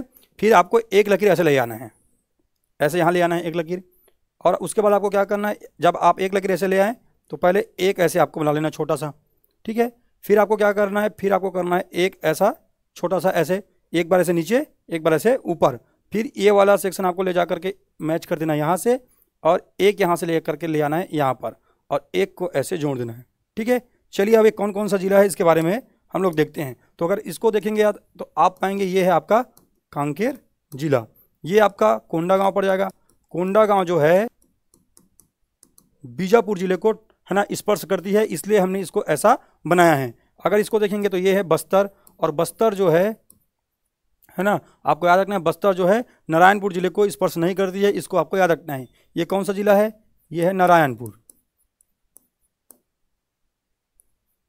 ठीक है, आपको याद रखना है। ये जो जिला है ये देख पा रहे हैं ये है बीजापुर, जबकि ये जो बीच में आप देख पा रहे होंगे ये है दंतेवाड़ा, और नीचे कौन सा जिला है, ये जिला है सुकमा। कौन सा जिला है, सुकमा। तो आपको याद रखना है ये हुए बस्तर संभाग के है ना जितने भी जिले आप पढ़ते हैं 7 जिलों के बारे में, ये आपको यहाँ पर हम लोगों ने ड्रॉ कर लिया है, ठीक है जी। चलिए देखते हैं अब इसके अलग अलग सेक्शन हैं है ना, दंडकारण्य के पठार के अलग अलग सेक्शन है जो एग्जाम में पूछे जाते हैं, उसको हम लोग अभी ड्रॉ करने वाले हैं। थोड़ा सा आपको याद रखना है इसी सेक्शन में यहाँ से ऐसा, ये जो ऊपर का जो क्षेत्र देख पा रहे हैं जो मानपुर मोहला है, ये क्षेत्र भी दंडकारण्य के पठार का ही भाग आता है, आपको याद रखना है, ठीक है। तो इतनी बातें को आपको याद रखना है दंडकारण्य के पठार में। और दंडकारण्य के पठार को अलग अलग उप भागों में भी बांटा गया है। जैसे कि अगर हम बात करें तो सबसे पहले आप बात करेंगे तो उप भागों में सबसे पहले आपको देखने को मिलता है कोटरी बेसिन। क्या देखने को मिलता है, कोटरी बेसिन, कोटरी बेसिन। इसके अलावा आप देखते हैं क्या, अबूझमाड़ की पहाड़ी। क्या देखते हैं, अबूझमाड़ की पहाड़ी, अबूझमाड़ की पहाड़ी। इसके अलावा आपको देखने को मिलेगा यहाँ पर गोदावरी सबरी बेसिन, ठीक है, गोदावरी सबरी बेसिन, इसको याद रखना है। फिर आप लोग इसको याद रखेंगे क्या, आप रखेंगे उत्तर पूर्वी पठार, ठीक है। और एक आपको याद रखना है दक्षिण पठार। आपको मेनली यही याद रखना है, एल.एन. वर्मा सर की किताब में दक्षिण पठार आपको याद रखना है। एल.एन. वर्मा सर की किताब में ऐसे ही कैटेगराइज किया गया है, इसके अंतर्गत भी इसको और डिवाइड किया गया है। जैसे कि अबूझमाड़ की पहाड़ी के तो अभी हम लोग पढ़ने वाले हैं, कोटरी बेसिन को भी हम लोग देख लेंगे। गोदावरी सबरी बेसिन, इसको आप लोग जानते हैं बस्तर के मैदान के रूप में। क्या जानते हैं इसको आप लोग, बस्तर का मैदान, बस्तर का मैदान कहते हैं आप, ठीक है, इसी को आप कहते हैं बस्तर का मैदान। किसको, गोदावरी सबरी बेसिन को और उपनाम से जानते हैं बस्तर के मैदान से। उत्तर पूर्वी पठार की अगर आप बात करेंगे तो कहां पर कैसे कैसे आएगा इसको हम लोग देखते हैं।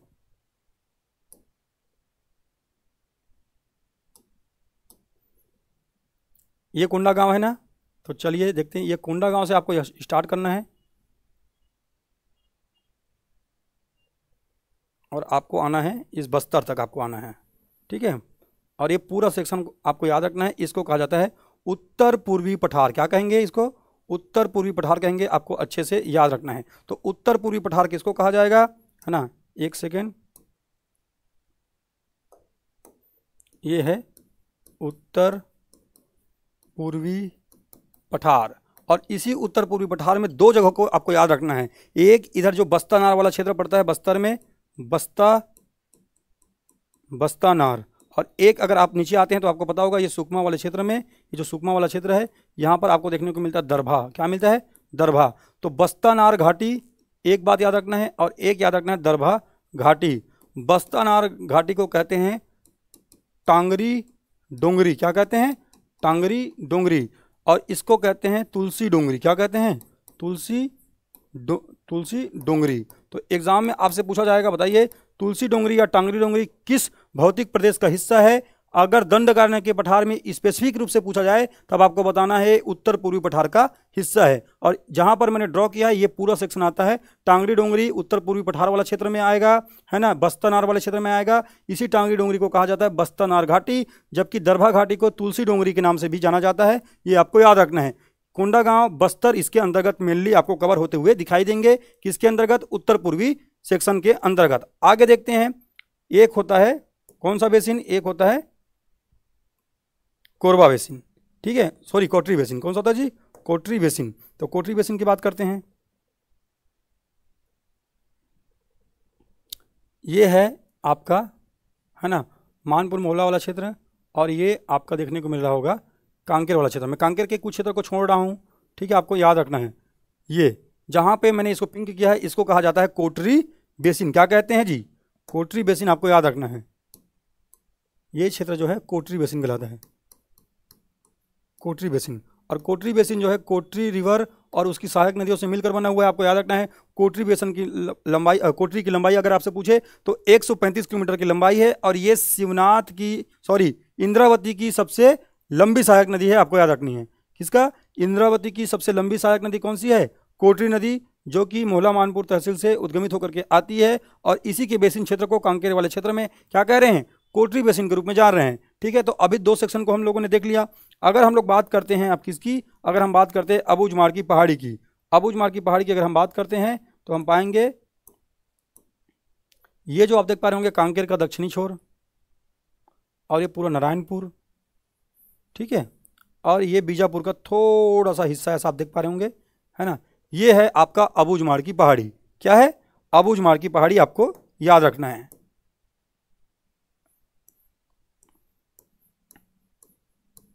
अबूझमाड़ की पहाड़ी, इसीलिए एग्जाम में अगर आपसे पूछा जाएगा बताइए अबूझमाड़ की पहाड़ी का विस्तार कितने जिलों में है, तो आपको याद रखना है नारायणपुर, कांकेर और बीजापुर जिले में आपको विस्तार देखने को मिलता है। किसका? आपको विस्तार देखने को मिलता है अबूझमाड़ की पहाड़ी का, ठीक है। इसके अलावा आपको पूछा जाएगा दक्षिणी पठार, है ना, दक्षिणी पठार आपसे कहा जाएगा दक्षिणी पठार कौन सा है, तब आपको याद रखना दक्षिणी पठार के बारे में। तो इसको आप ऐसे बना लेंगे, ऐसे दंतेवाड़ा को ऐसे पूरा कवर कर लेंगे यहाँ से यहाँ तक, ठीक है। इसको आप कहेंगे, इसको आप कहेंगे जी, है ना, इसको आप कहेंगे दक्षिणी पठार। क्या कहेंगे?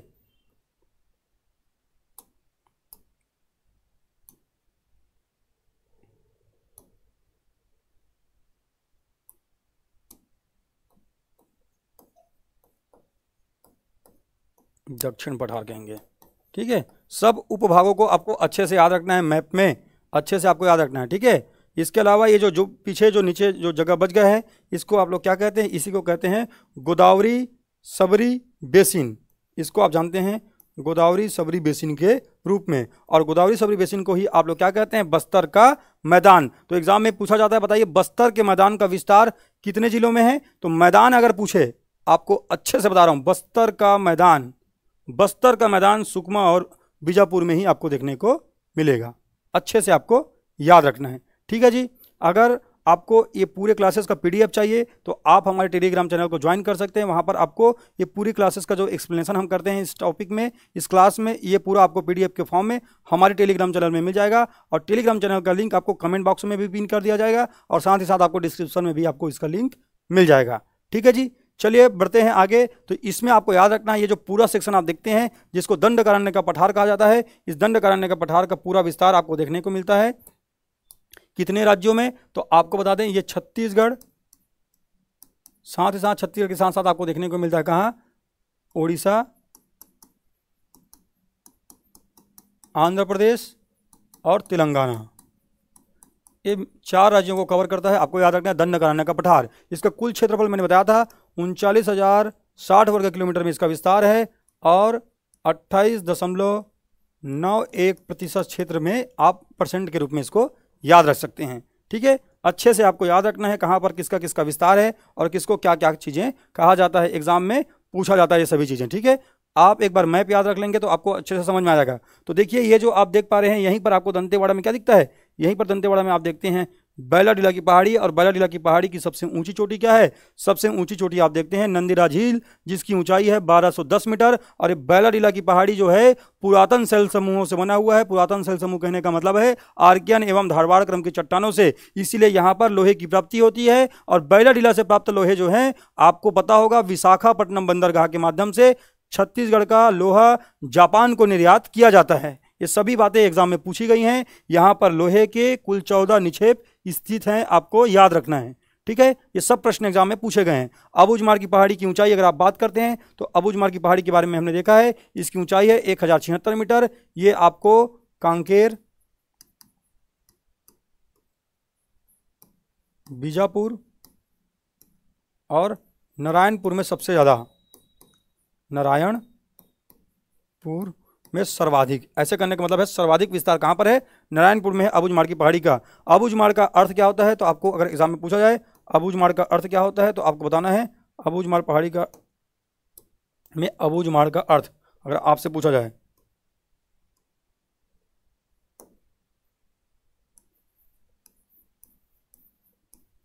अबूझमाड़ ये दो शब्दों से मिलकर बना है। एक होता है अबूझ और एक है माड़। यहाँ माड़ का मतलब होता है पर्वत और यहाँ पर अबूझ का मतलब होता है अज्ञात, है ना।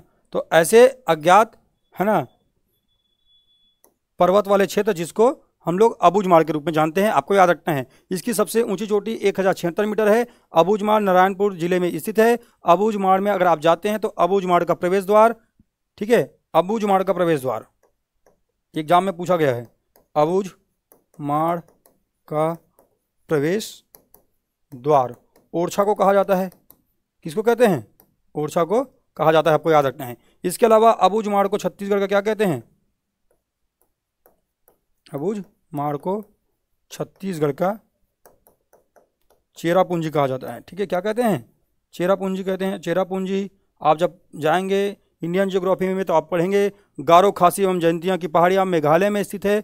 वहीं पर सर्वाधिक वर्षा वाला क्षेत्र मानसीनराम के बगल में चेरापूंजी हुआ करता था पहले।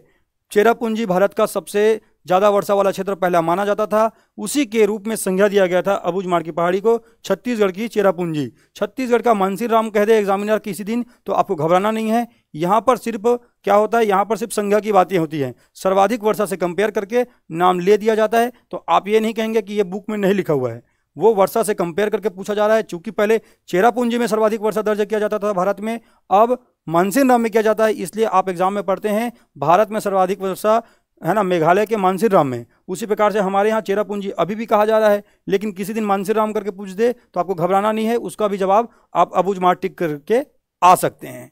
ठीक है, इसको भी आपको याद रखना है। ये चीज़ें परमानेंट नहीं होती, ये सिर्फ कंपेयर की बातें होती हैं, आपको याद रखना है। ठीक है जी। और यहाँ पर अबूझमाड़िया जनजाति का निवास स्थान है। ठीक है, अबूझमाड़िया जनजाति के बारे में हम लोग बाद में अच्छे से डिटेल में जब जनजाति वाले सेक्शन में आएंगे तब पढ़ेंगे। आगे देखिए, आगे क्या है? बस्तर का मैदान का विस्तार निम्नलिखित में से किस जिले में है? तो मैंने अभी बताया था बस्तर के मैदान का विस्तार आपको सुकमा और बीजापुर जिले में ही आपको देखने को मिलेगा। इस प्रश्न का सही जवाब है ऑप्शन नंबर ए। ठीक है, दंडकारण्य के पठार की सबसे ऊंची चोटी क्या है? तो मैंने बताया है। तो देखिए इसमें क्या घुमाया गया है, दल्ली राजहरा, बैलाडीला, गौलाटा, अबूझमाड़। अब आप खोजेंगे इसमें तो है ना नंदीरा झील है ही नहीं, तो आपको पता होना चाहिए कि बैलाडीला की पहाड़ी में ही तो स्थित है भैया नंदीरा झील। नंदीराज ऊंचाई कितनी है? 1210 मीटर। और क्या है? बैलाडीला की पहाड़ी पुरातन शैल समूहों से बना है। पुरातन शैल समूह कहने का मतलब क्या होता है? हमारे यहाँ आर्कियन शैल समूह का विस्तार सर्वाधिक है, मैंने बताया था भूगर्भीय चट्टानों में। और इसी के, है ना, अपरदन और निक्षेपण के परिणाम स्वरूप कौन सा शैल समूह बनता है? धारवाड़। इसीलिए पुरातन शैल समूह ये दोनों ही आद्य महाकल्प में बनते हैं, इसलिए पुरातन शैल समूह से निर्मित है आर्कियन एवं धारवाड़ वाले में। तो इससे क्या प्राप्ति होती है? इससे प्राप्ति होती है, आपको पता होगा, लोहे की प्राप्ति होती है ना। लोहे के खनन के लिए कुल 14 निक्षेप स्थित हैं। कुल 14 निक्षेप स्थित हैं कहाँ पर? बैलाडीला की खानों में।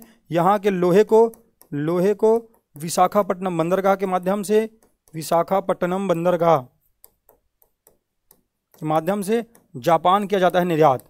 जापान निर्यात किया जाता है, आपको याद रखना है। इसी पर याद रखना है बैलाडीला की पहाड़ी में, है ना, किसका उद्गम होता है? तो आपको एक तो याद रखना है एक नदी जिसको कहते हैं शंखनी नदी, क्या कहते हैं, शंखनी रिवर, जो कि शंखनी एवं डंकनी के परिणाम स्वरूप जुड़ने के बाद में इसी शंखनी एवं डंकनी के संयोग पर दंतेवाड़ा में मां दंतेश्वरी का मंदिर स्थित है। काकतीय शासक अन्नम देव ने इसको यहाँ पर स्थापित करवाया था। पूरा इतिहास में हम लोग आगे अभी पढ़ने वाले हैं। शंखनी नदी का उद्गम होता है बैलाडीला की पहाड़ी से। यहीं से एक और नदी का उद्गम होता है जिसको आप कहते हैं मलगेर नदी, और ये मलगेर जो है सबरी की सहायक है, सबरी की सहायक है, आपको याद रखना है, ठीक है।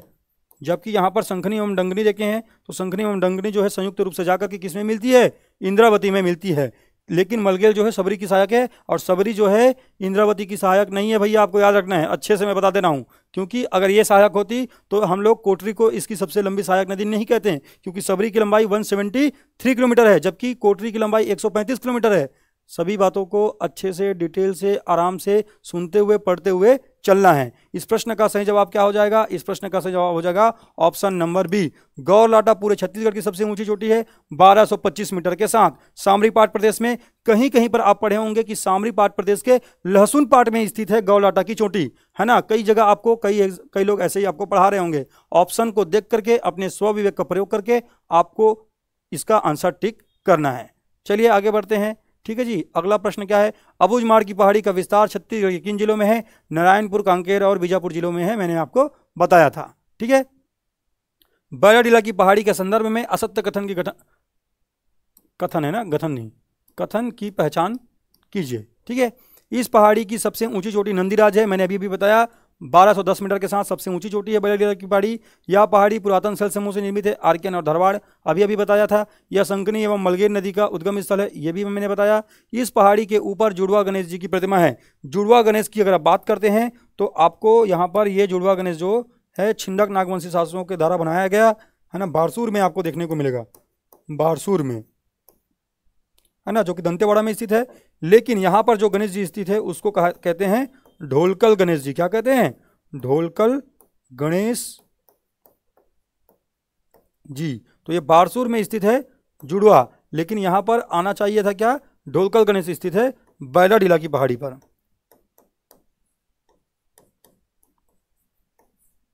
इसलिए ऑप्शन नंबर डी जो है इसका गलत विकल्प है, ठीक है।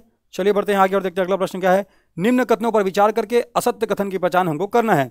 दंडकारण्य साल वनों के लिए प्रसिद्ध है, इसीलिए तो बस्तर को साल वनों का द्वीप कहा जाता है, आपको अच्छे से याद रखना है। कोटरी बेसिन दंडकारण्य के पठार का भाग है, अभी अभी मैंने बताया था दंडकारण्य के पठार का भाग है कोटरी बेसिन, ठीक है। दंडकारण्य के पठार में अधिकतम भाग पर लाल दोमट मिट्टी पाई जाती है। मैंने जब आपको पढ़ाया था मिट्टी वाला सेक्शन तब मैंने आपको बताया था, ठीक है।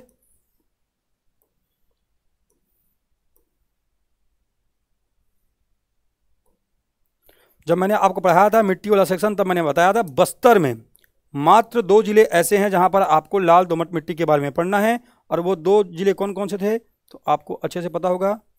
एक था दंतेवाड़ा और एक था आपका सुकमा, लाल दोमट मिट्टी के लिए। इसके अलावा यहाँ पर पूरे क्षेत्र में आपको क्या मिलता है, पूरे बस्तर में आपको देखने को मिलता है जिसको आप लोग कहते हैं लाल बलुई मिट्टी। क्या कहते हैं जी, लाल बलुई मिट्टी। ये पूरे बस्तर में देखने को मिलता है लाल बलुई मिट्टी, और इसी को ऊंचाइयों में ढलानों पर टिकरा मिट्टी के रूप से भी जाना जाता है। मैंने आपको जब मृदा वाला चैप्टर पढ़ाया है तो वहाँ पर आपको डिटेल में इसको कवर करवाया है। ये लाल बलुई मिट्टी के रूप में जाना जाता है। इस हिसाब से अगर आप पढ़ेंगे इस कथन को तो इसमें क्या लिखा हुआ है, इसमें लिखा हुआ है कि दंडकारण्य के पठार में अधिकतम भाग पर लाल दोमट मिट्टी पाई जाती है, अधिकतम भागों पर नहीं पाई जाती है ना। अधिकतम भागों पर क्या पाई जाती है जी, अधिकतम भागों पर पाई जाती है, अच्छे से आपको याद रखना है। वो क्या है, वो है लाल बलुई मिट्टी। इसी को स्थानीय रूप में टिकरा के नाम से जानते हैं, ये भी मैंने आपको बताया है। इन भौतिक प्रदेशों में मिलेट्स फसलों की प्रधानता है। मिलेट्स फसल कहने का मतलब होता है मोटे अनाज, मोटे अनाज। जी हाँ, हमने देखा था इन क्षेत्रों में मोटे अनाज की प्रधानता है, जिसमें आप लोग पढ़ते हैं किसको, ज्वार बाजरा, कोदो कुटकी ज्वार बाजरा को पढ़ते हैं इसके अंतर्गत, ठीक है।